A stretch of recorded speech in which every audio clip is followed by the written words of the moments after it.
We begin with heartbreaking news confirmed just minutes ago. Rapidly unfolding disaster on the mid-north coast. Has now turned deadly. Catastrophic floods engulf the New South Wales north and mid-north coasts. Lynched from roofs after another night of rapidly rising floodwaters. And for some towns across the Riverina, that's going to be their heaviest rain in 12 months. I wasn't sure if I was going to make this video. I wasn't sure how I was going to make this video, but I knew that I wouldn't be able to sleep if I didn't make this video. I mean, who even watches news channel on TV these days? Everything's on internet, all the news channels, highlights, so you can watch your news highlights without ads. Just like any other day, I was catching up to the news on the YouTube channels. Something in me bothered me. New South Wales is flooded again. 3 people have lost their lives due to this flood, and 1 or maybe a couple are still missing. I'm not a politician, I'm not a meteorologist, I'm not a news reporter, but I'm just a CPO student who is currently studying meteorology. This is making me sick because the worst part is people could have seen this coming. And what's the point of me learning meteorology if I can't pass down the knowledge or share the knowledge? And what's the point of learning all this aviation theory and weather reports if I can't help the community I live in? We've had the wettest May on record. For a long time, we haven't received any rainfall like this for certain parts of New South Wales, especially the mid-north coast. They had the worst rainfall ever recorded. Some areas received rainfall of up to 600 millimeters in just a couple of days. That's a record. And the interesting thing is the sky didn't just open up and then start raining. This was coming. We could have seen this coming. This wasn't a surprise, not just for the locals, but for the government. The low pressure systems along the coastal areas were clear. Everything, all the information was there, right in front of us. Easily predictable, visible to everyone. This information is readily available to us right now, completely for free. Today I'm going to show you 3 websites where you can get this information completely for free. So I'm going to show you how to read them, how to read the weather information from these 3 websites, just like any other pilot would do, or a meteorologist, or a weather geek. See, by the time we wait for the news to come, the rain has already hit us. The damage is already done. It's too late. And if you see SES flying in to rescue people, it's not a prevention anymore. It's a reaction. And we all love to say, oh, she'll be all right. Everyone's going to be okay. The community is going to be fine. The rain will dissipate. We can only say that until we start to see Hilux floating around and dogs on top of your roof waiting for SES to come pick you up. But here's the kicker. This week's weather was written in isobars. It's readily available on the Bureau of Meteorology website. It was right there on the charts. The map shows us everything. A lot of people don't know how to read them. We don't teach our community how to read them, but this is what I'm going to do today. I'm going to teach you how to interpret this weather graph or use these websites to obtain this information so you can be prepared, your neighboring community can be prepared for the worst. First up, Windy. So this Windy website is completely free. All you have to do is just go on Google and type in windy.com.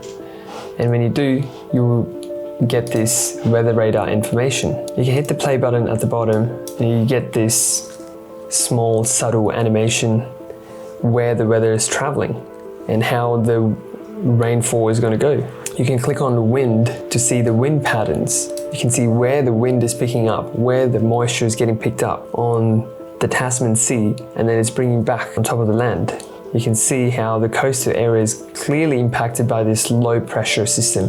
That red area, that is a low pressure system right there.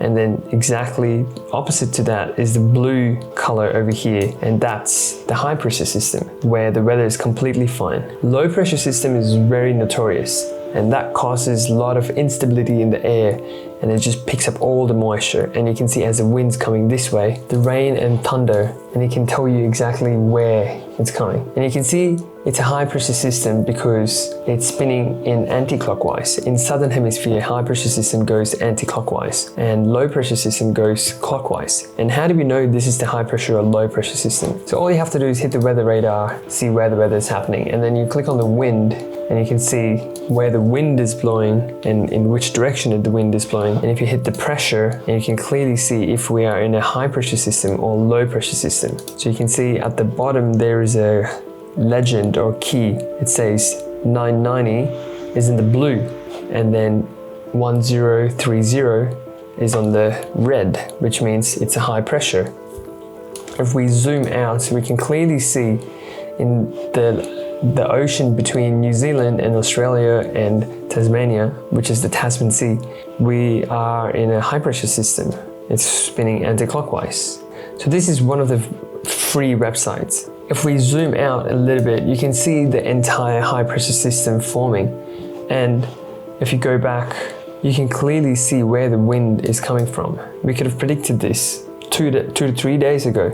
If you go to the Australian government Bureau of Meteorology website, you can go down, scroll down to either Aviation Weather Services, if you're an aviation geek or a pilot, or just simply who just wants to know meteorology sitting in the armchair. Click on the Aviation Weather Services, and when you click on the aviation forecast, you get a really thorough detailed map of Australia broken down into segments. So Sydney falls under 20 and 21. So you just choose 20 and 21.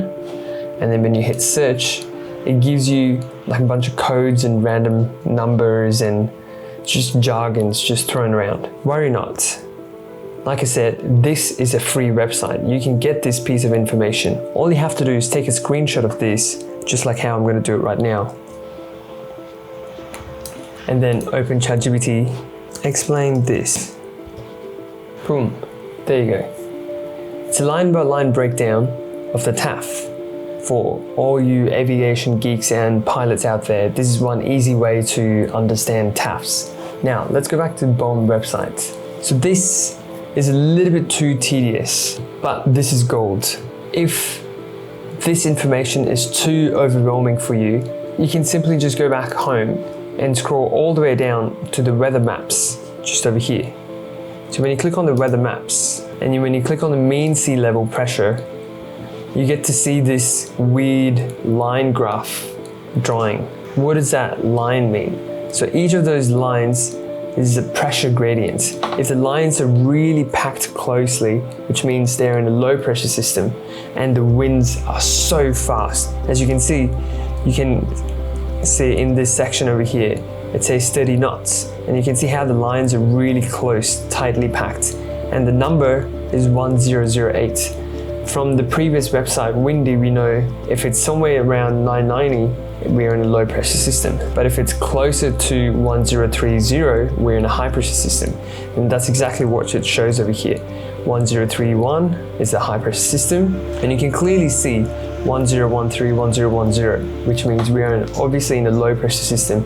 And that blue line, blue dotted lines or dashed lines, that means low pressure trough. There you go. And when you hit the play button, you can clearly see how the waves are moving.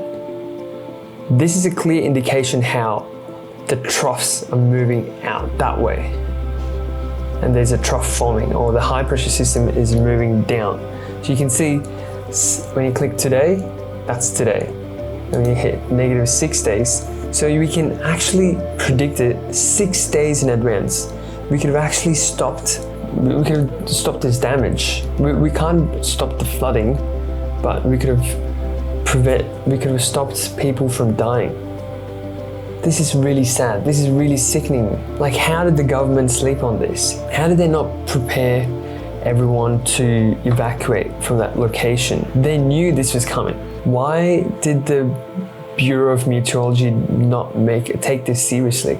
3 lives lost. This is sad. This is a really sad day for New South Wales. All this information was readily available completely for free. We had rainfall totals up to 5 times the average rainfall in May. That's 5 times. All the rivers around New South Wales are flooding. Parramatta River, that's literally 2 minutes away from where I live, is flooding. Taree, Port Macquarie, gone, soaked. Yes, there were warnings made. Yes, The SES are out there helping out people, but at what cost? The damage has already been done. 3 lives were lost and 2 are still missing. How many more? That's why I'm making this, because this wasn't random. The sky didn't just open up and then rain started coming out of nowhere. We could have predicted this. We could have predicted 6 days in advance, according to Bureau of Meteorology. We could have given people plenty of notice to evacuate. What went wrong? Where did we fail? We could have planned this ahead if people knew how to use the right tools at the right time. And if we had someone to explain it to them, how this is going to play out. We just needed some people to explain this to the local community and got them evacuated. I've come to a realization that this country has provided so much for me. It gave me a passport. It gave me a new life. It gave me a license to fly. And what good is knowledge if I don't use it to spread awareness? If I don't use it to teach other people or at least help my community? This is what I ask from you guys. Learn to read the weather. Teach your family or your friends how to use these free websites so they can prepare themselves better for the next disaster. Make sure you bookmark the pages, windy or bomb.gov.au. You get these informations completely for free. If you're smart, learn it and teach the people who are not able to access internet. I remember once a VC told me, if you don't use AI and speed up your work process, or if you don't use AI in your everyday activities, someone else is going to eat your lunch.